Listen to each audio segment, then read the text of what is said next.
तो book sources current affairs में मैं सिविल्स डेली के बारे में बता रही थी।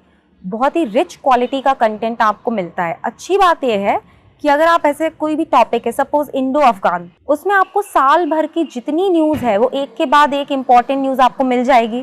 तो आप वहाँ से एक साल का करंट अफेयर्स हर टॉपिक वाइज रिवाइज कर सकते हैं। आप सिविल्स डेली को ज़रूर एक्सप्लोर करेगा। I have known about the initiative by Anudeep Dhurishetty sir. He followed the Samachar Manthan Right. of Civils Daily. Right. So that was the reason, sir, that I've taken the prelims test series and mains test series also. Second बार तो जब मैंने mains दिया तो आपके through direct मैंने answer writing में काफी हेल्प मिला। तो जिस चीज का मैं कह रहा था sir, the art of answer writing, because you have to display those qualities which is required as a civil servant. तो वो जो आंसर राइटिंग में आपने चीजें बताई थी कि कैसे कैसे इसको पॉइंटेड लिखो, सब टाइटल्स डालो, तो सिविल्स डेली ने काफी हेल्प करा।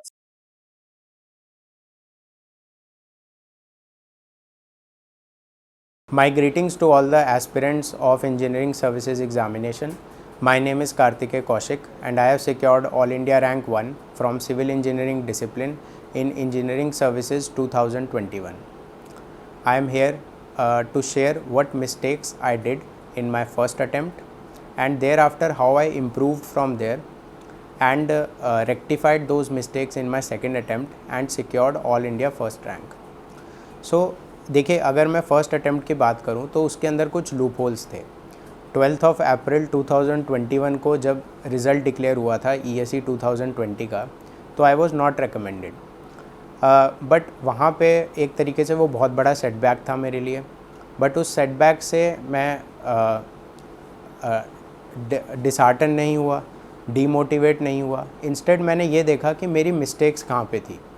तो जब UPSC ने मार्कशीट रिलीज़ की और मैंने ये एनालाइज़ किया कि मेरे प्रीलिम्स, मेंस और इंटरव्यू में कितने मार्क्स हैं, तो मुझे समझ में आ गया कि कहाँ कहाँ there is scope of improvement. तो अगर मैं प्रीलिम्स की बात करूँ तो प्रीलिम्स में जो पेपर 1 होता है उसके अंदर मेरे 84 मार्क्स थे आउट ऑफ 200। तो मैंने ये देखा कि वहाँ पे there is some scope of improvement. मैं वहाँ पे अगर 90+ मार्क्स स्कोर करूँगा तो इट विल बी बेटर। तो मैंने अपने सेकंड अटेम्प्ट के अंदर GS पोर्शन पे ज़्यादा फोकस करना स्टार्ट किया। कुछ टॉपिक्स होते हैं जैसे कि project management, standard quality and practices, environmental sciences, ये सब जो टॉपिक्स होते हैं वो काफ़ी इंटरेस्टिंग होते हैं। इवन मटेरियल साइंस जो होता है वो भी हमारे 11th और 12th स्टैंडर्ड के ऊपर बेस्ड होता है। तो इन सब टॉपिक्स के ऊपर मैंने ज़्यादा फोकस करना स्टार्ट कर दिया और उस वजह से मेरा स्कोर भी फर्स्ट पेपर में इम्प्रूव हुआ। सेकेंडली, अगर मैं टेक्निकल की बात करूं तो टेक्निकल में बहुत सारे सब्जेक्ट्स जो को मैंने निगलेक्ट किया था, जिनसे 1 या 2 क्वेश्चंस पूछे जाते हैं। बट मैंने ये रियलाइज़ किया कि वो सभी टॉपिक्स जैसे कि hydraulic machines, construction equipments, soil exploration, इन सब से जो क्वेश्चंस आते थे वो बहुत ईजी होते थे और ज़्यादातर स्टूडेंट्स उनको अटैम्प्ट कर पाते थे, whereas I was not able to attempt them क्योंकि मैं उनको पढ़ के ही नहीं गया था। तो इसलिए मैंने सब्जेक्ट सिलेबस कवरेज पे बहुत ज़्यादा फोकस किया और थॉरो सिलेबस जब मेरा कंप्लीट हो गया तो ईच एंड एवरी क्वेश्चन के बारे में मुझे आइडिया लग गया, मेरी एक्यूरेसी भी इम्प्रूव हो गई और जो अटेम्प्ट था वो भी इम्प्रूव हो गया। दूसरा जो मैंने प्रीलिम्स में चेंज किया वो था नंबर ऑफ़ मॉक टेस्ट्स। क्योंकि इस बार मुझे कोचिंग अटेंड नहीं करनी थी, इसलिए मैं अपने मॉक टेस्ट को इंक्रीज़ कर पाया और मैंने ज़्यादा से ज़्यादा मॉक टेस्ट दिए। इससे मेरा कैलकुलेशन स्पीड जो है वो इम्प्रूव हो गया and I was able to attempt more. तो अगर हम लोग देखेंगे तो सेकंड अटेम्प्ट में मेरी एक्यूरेसी भी इम्प्रूव हो गई और नंबर ऑफ़ अटेम्प्ट्स भी इम्प्रूव हो गए। तो अगर हम लोग मेंस की बात करें तो फर्स्ट अटेम्प्ट में मेरे 425 मार्क्स थे आउट ऑफ 600। यहाँ पर मैंने ये रियलाइज़ किया कि मेरा जो अटेम्प्ट था वो कम था। I attempted only about 525 marks out of 600। Attempt कम होने की वजह से मार्क्स तो आपके कम ही आएंगे। तो मैंने क्या किया कि अपने सेकंड अटेम्प्ट में नंबर ऑफ़ मॉक टेस्ट्स को इंक्रीज़ कर दिया, क्योंकि मेंस में आप जितनी ज़्यादा प्रैक्टिस करेंगे उतने ही ज़्यादा आपके मार्क्स आएंगे और उतने ही ज़्यादा आप अटेम्प्ट भी कर पाएंगे।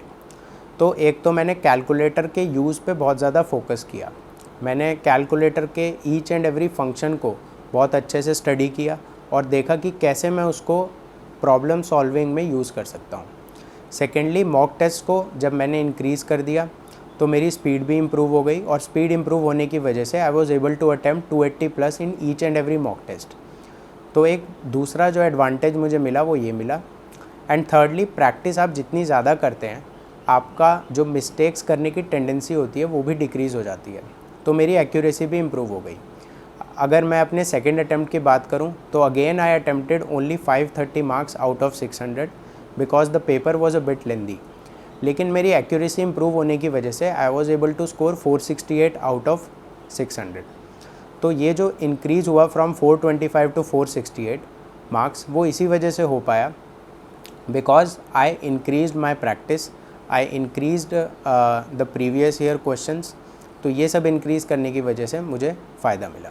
Now I will talk about the personality test. Personality test में अगर मैं फ़र्स्ट अटैम्प्ट की बात करूं तो मेरे 108 मार्क्स आए थे out of 200। My panel was TCA Anant sir. वहाँ पर अगर मैं बात करूं तो मेरा जो इंटरव्यू था वो बिलो एवरेज गया था। मेरे पास कोई भी प्रैक्टिस नहीं थी। मैं IOCL के अंदर ट्रेनिंग कर रहा था गुड़गांव में, और वहाँ पर मुझे टाइम नहीं मिल पाया प्रिपरेशन के लिए। इस वजह से क्या हुआ कि my self confidence was low, वहाँ पर वो रिफ़्लेक्ट हुआ और इसलिए मुझे मार्क्स नहीं मिले। लेकिन अगर मैं सेकंड अटैम्प्ट की बात करूँ तो मैंने मॉक इंटरव्यूज़ को अटैम्प्ट किया, मैंने अपने टेक्निकल जो भी सब्जेक्ट्स थे उनको ब्रश अप किया, डैफ को अच्छे तरीके से प्रिपेयर किया, जो हमारा फाइनल ईयर में BTech प्रोजेक्ट होता है उसको अच्छे से प्रिपेयर किया, और इस वजह से मेरा सेल्फ़ कॉन्फिडेंस हाई था। अगर मैं अपने इंटरव्यू की बात करूं तो panel member was Smita Nagaraj ma'am, और जो भी क्वेश्चंस मुझसे पूछे गए थे I had not studied them before. तो ऐसा ज़रूरी नहीं है कि जो आप पढ़ के जाएंगे उसी से ही आपसे क्वेश्चंस पूछे जाएंगे पर्सनैलिटी टेस्ट में, बट व्हाट मैटर्स इज़ कि आप उसको किस तरीके से हैंडल कर रहे हैं। So I think this time I was able to handle the questions much better, क्योंकि मेरा कॉन्फिडेंस अच्छा था, बॉडी लैंग्वेज अच्छी थी, और इस वजह से I got 130 marks out of 200। तो आपको क्या करना है कि हर एक स्टेज में you have to focus on some of the parameters जो बहुत ज़्यादा इम्पॉर्टेंट है, और आपको तीनों स्टेजेस को इक्वली सीरियसली लेना है। आप पर्सनालिटी टेस्ट के लिए लीनियंट नहीं हो सकते। तो प्रिलिमिनरी, मेंस और इंटरव्यू तीनों को आपको सीरियसली प्रिपेयर करना है। Consistency is very important. अगर मैं बात करूँ तो इस अटैम्प्ट में प्रीलिम्स, मेंस और इंटरव्यू में किसी भी स्टेज में I did not score the highest marks, लेकिन फिर भी overall I emerged as the rank 1। ये इसलिए हो पाया क्योंकि मैंने कंसिस्टेंटली सारे स्टेजेस में परफॉर्म किया था, वेयर एज अदर स्टूडेंट्स या तो उन्होंने प्रीलिम्स में अच्छा परफॉर्म कर लिया, फिर मेंस में अच्छा परफॉर्म नहीं कर पाए। जिन्होंने मेंस में अच्छा परफॉर्म किया वो इंटरव्यू में अच्छा परफॉर्म नहीं कर पाए। तो आई विल से कि आप तीनों स्टेजेस को सीरियसली लेकर चलिए, सिंगल फोकस के साथ चलिए, वो आपको ज़रूर बेनिफिट करेगा। DKT engineering. अगर आप केवल इंजीनियरिंग के वीडियोस देखना चाहते हैं तो सब्सक्राइब करें DKT इंजीनियरिंग। यहाँ आपको इंजीनियरिंग, खासतौर पर JEE मेन और JEE एडवांस से जुड़े टॉपर्स के वीडियो अरेंज फॉर्मेट में मिल जाएंगे। लिंक डिस्क्रिप्शन बॉक्स में दिया गया है। ओके, तो बहुत सारे स्टूडेंट्स मुझसे ये क्वेश्चन जनरली पूछते हैं कि सोशल मीडिया पे हमें कितना टाइम स्पेंड करना चाहिए। तो देखिए, ये बहुत ही सब्जेक्टिव क्वेश्चन है। कुछ स्टूडेंट्स ऐसे होते हैं जो कि ईज़िली डिस्ट्रैक्ट हो जाते हैं, मैं उनमें से एक था। तो अगर मैं सोशल मीडिया पे 10 मिनट स्पेंड करने की कोशिश करता तो मैं इन द एंड 1 घंटा वहाँ पे बिता देता, वेस्ट कर देता। तो इसलिए मैं सोशल मीडिया से बिल्कुल ऑफ रहा। फेसबुक, इंस्टाग्राम, इन सब चीज़ों को मैं बिल्कुल यूज़ नहीं करता था। टेलीग्राम और व्हाट्सएप क्योंकि मेरी प्रिपरेशन में मेरी हेल्प करते थे, तो इसलिए मैं उनको यूज़ करता था, और सिर्फ प्रिपरेशन पॉइंट ऑफ व्यू से ही उनको यूज़ करता था। तो आप खुद को एनालाइज़ करिए, आप खुद की पर्सनालिटी को देखिए कि are you able to keep this social media within your limits. अगर आप 10-15 मिनट तक कंट्रोल कर पा रहे हैं खुद को तो यू कैन यूज़ इट। लेकिन अगर आप उससे डिस्ट्रैक्ट हो रहे हैं, अगर आप 10 मिनट सोशल मीडिया पर स्पेंड करके और बाद में आप उससे डिस्ट्रैक्ट हो रहे हैं, आपसे पढ़ाई नहीं हो पा रही है, तो मैं ये कहूँगा कि आप सोशल मीडिया बंद कर दीजिए और अपने गोल पे फोकस कीजिए। DKT के माध्यम से जो मैंने आपके साथ अपनी स्ट्रैटेजी शेयर की है और जो मैंने अपना एक्सपीरियंस शेयर किया है, अपनी प्रिपरेशन जर्नी को शेयर किया है, तो आई होप वो आपको अच्छा लगा होगा। बट इसके साथ साथ मैं कुछ एडवाइस भी देना चाहूँगा फ्यूचर एस्पिरेंट्स को कि जो मिस्टेक्स मैंने की वो आप रिपीट ना करें। देखिए, सबसे पहले हमें ये समझना होगा कि यूपीएससी का कोई भी एग्ज़ामिनेशन हो, भले ही वो इंजीनियरिंग सर्विसेज हो या सिविल सर्विसेज हो, सभी एग्ज़ामिनेशंस में 3 बहुत ही इम्पॉर्टेंट चीज़ें चाहिए होती हैं।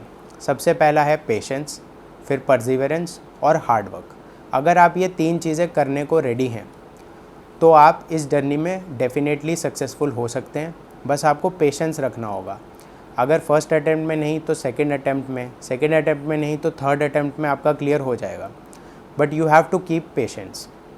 इसके अलावा मैं ये कहना चाहूँगा कि इस प्रिपरेशन जर्नी में बहुत सारे अप्स एंड डाउन्स आएंगे। कई बार ऐसा होगा कि आप डीमोटिवेटेड और डिसहार्टेंड फील करेंगे, लेकिन उस टाइम पे फैमिली और फ्रेंड्स आपके इमोशनल सपोर्ट की तरह एक्ट करेंगे। तो इसलिए फैमिली और फ्रेंड्स को आपको हमेशा अपने साथ रखना है, उनसे रेगुलरली बात करनी है। वो आपके लिए सोर्स ऑफ मोटिवेशन बनेंगे, क्योंकि they are the people who truly want to see you selected in these examinations. तो उनके साथ आपको बात करते रहना है। कभी भी आपको डीमोटिवेटेड फील होता है तो उनसे बात करके आपको अच्छा फील होगा, ये मैं गारंटी कर सकता हूँ। And last but not the least मैं ये कहूँगा कि आप अपनी स्ट्रेंथ्स और वीकनेसेस को आइडेंटिफाई कीजिए। अगर आप देखते हैं कि आपके अंदर कोई वीकनेस है, तो उस वीकनेस को अपने स्ट्रेंथ में कन्वर्ट करने के लिए आपको उसके ऊपर वर्क करना होगा। जैसे कि मैं अपना एग्जांपल दे सकता हूँ। 12th क्लास से पहले मैं एक इंट्रोवर्ट तरीके का इंसान था। मुझे किसी से बात करना अच्छा नहीं लगता था। पब्लिक स्पीकिंग स्किल्स मेरी बहुत ही पुअर थी। लेकिन जब मैं कॉलेज में गया तो मैंने आइडेंटिफाई किया कि ये सारे स्किल्स बहुत ज़्यादा इम्पॉर्टेंट हैं हमारी लाइफ के लिए, और मैंने ये डिसीजन लिया कि मैं बहुत ज़्यादा एक्स्ट्रा करिकुलर एक्टिविटीज़ में इन्वॉल्व हो जाऊंगा। इसी वजह से मैंने अपने कॉलेज के टेक फेस्ट में पार्ट लिया। हमारे कॉलेज में जो नेशनल सर्विस स्कीम होती है NSS, उसके अंदर पार्ट लिया, इलेक्शंस लड़े। तो ये सब चीज़ें करने की वजह से मेरी पर्सनालिटी इम्प्रूव हो गई। तो इसी तरीके से आपको अपने वीकनेसेस को आइडेंटिफाई करके उनके ऊपर काम करना है और उनको अपने स्ट्रेंथ में कन्वर्ट करना है। और जो भी आपके स्ट्रेंथ्स हैं उन पे आपको प्ले करना है, उन पे खेलना है आपको। तो कभी भी अगर आप लाइफ में फेलियर फेस करते हैं तो आपको डिसहार्टन या डीमोटिवेट नहीं होना। मैंने ये ऑब्ज़र्व किया है कि फेलियर एक बहुत अच्छा लेसन होता है हमारी लाइफ में, एक बहुत अच्छी सीख होती है जिससे हम कुछ सीख के आगे बढ़ सकते हैं और ख़ुद को इम्प्रूव कर सकते हैं। तो आपको इस चीज़ पे फोकस करना है कि अगर किसी एग्ज़ाम में आप फेल कर गए तो ऐसा क्यों हुआ, ऐसी कौन सी चीज़ें थी जिन्होंने कंट्रीब्यूट किया आपके फेलियर के अंदर, और आप किन किन चीज़ों को इम्प्रूव करके आप सिलेक्ट हो सकते हैं।